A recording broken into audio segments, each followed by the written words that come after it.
It's not if. It's not if. It's a matter of when. When does the Big Ten expand again, according to Matt Hayes of the Saturday Tradition? Welcome to episode 251 of College Football's Peek Around the Corner with your host, Greg Pflugar. We cover everything in college football because we love everything in college football. And if you do as well, please subscribe to our ever-growing channel. Smash that like button if you like our content. Share the video with your family and friends. Let's not waste any more time. Matt Hayes, Saturday Tradition, the Big Ten. Expansion hinges on timing of the Pac-12, ACC implosion. It's when, not if. The Big Ten story. From the moment the Big Ten rolled out the Flex Protect schedule, expansion became the next inevitable move. The only variable is time and the potential implosion of the Pac-12. The Flex Protect schedule, conference officials say, allows the Big Ten more flexibility in the 2024 schedule and beyond. But how far beyond? A year from now, when USC and UCLA are officially on the 2024 Big Ten letterhead, the future of the conference could already be on the way to radical change. Understand this, and this is the PATC money shot of the entire article right here. Understand this, the Big Ten won't raid the Pac-12 until it's abundantly clear the conference already has been mortally wounded. Those are the clear marching orders from the conference university presidents. A Big Ten athletic director told the Saturday Tradition. We've been reporting that for months here at Peek Around the Corner. The legal counsel, the Big Ten university presidents will not be the ones who completely destroy the Pac-12. Somebody's going to have to crack open that conference once again, like the Big 12, for the Big Ten to move in and grab the last remaining pieces that they are interested in. The clear marching orders from conference university presidents, a Big Ten athletic director told Saturday Tradition. We've been being told that for months, and we've been reporting to you all.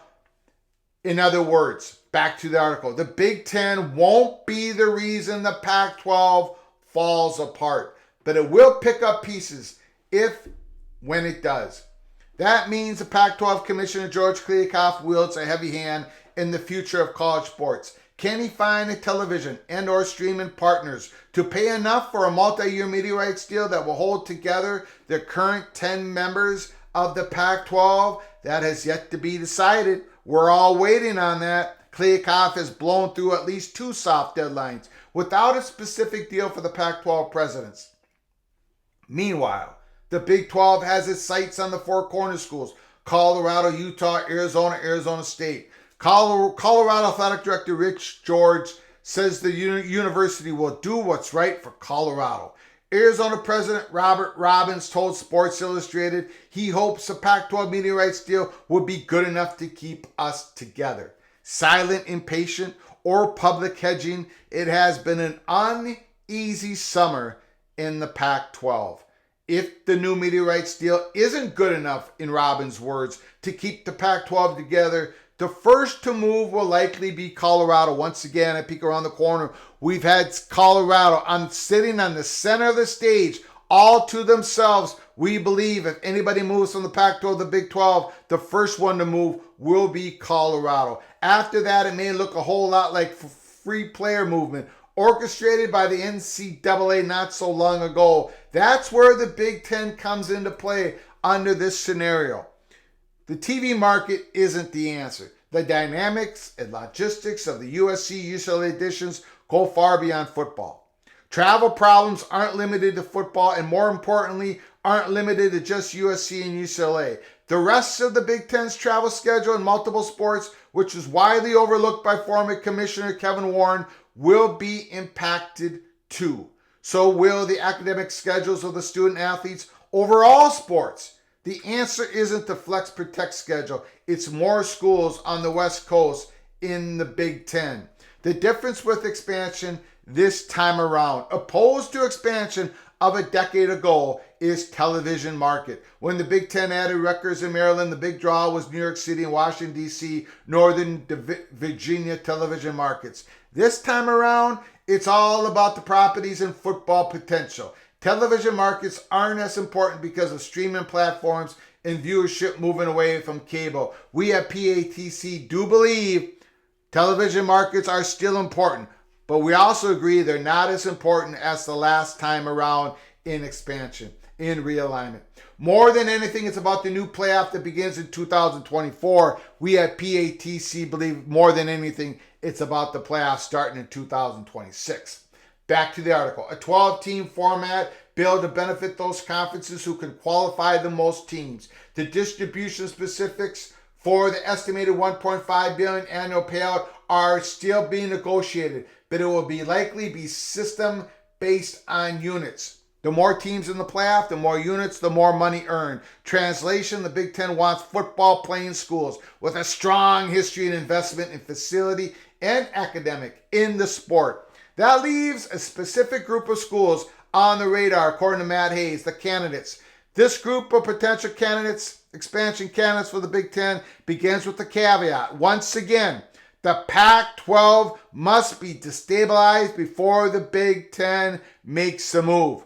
And that means one or more of the four corner schools have left for the Big 12. It would also mean, under this scenario, the Notre Dame is standing with its independent status. And finally, that leaves the five logical potential additions for the Big Ten: Washington, Oregon, Stanford, California, and Utah. If football prowess truly is driving this expansion, and why wouldn't it?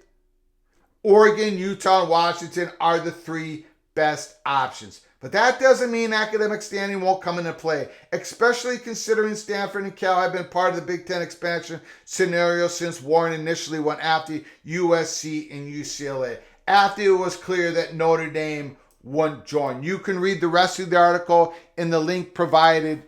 Matt Hayes, Saturday Tradition, once again talking about further Big Ten expansion. Timing is everything here at Peek Around the Corner. We've been saying for months and months and months that Oregon and Washington going to the Big Ten is going to happen in the next 5 months, or it's going to happen 5 years from now. But we strongly believe at some point it's going to happen, because the Big Ten composition is going to call for more Pacific Coast schools on the West Coast at some point in some time. It may not happen for another 5 years, because that's what we've been saying at Peek Around the Corner. For the Big Ten to pick up more pieces in the Pac-12, the Pac-12 is going to have to get cracked open by the Big 12. The legal counsel, the university, Big Ten university presidents have made this so clear. An athletic director just told Saturday Tradition this, and we've been getting told this for months and months and months. So we're all waiting to see if the Pac-12 gets the media deal that can keep those 10 schools together. We don't know the future here at Peek Around the Corner. We can only give you a peek around the corner. And the peak has been, Colorado has been in serious talks with the Big 12.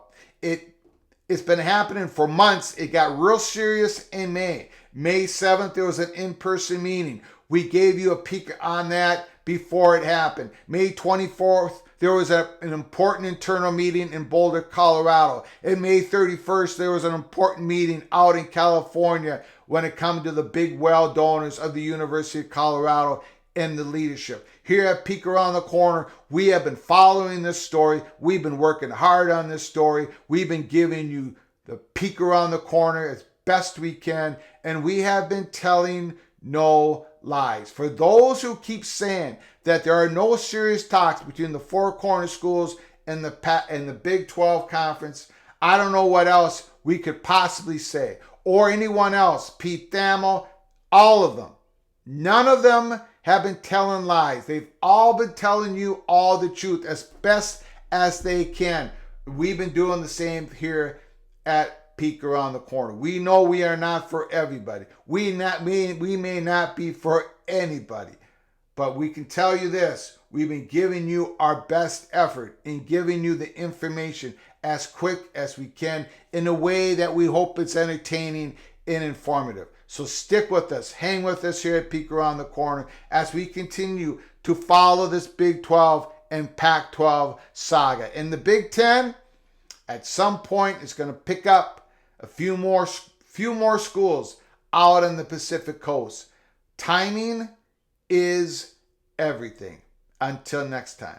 From all of us at PATC, to all of you, please, you all take great care of each other. Thank you so very much.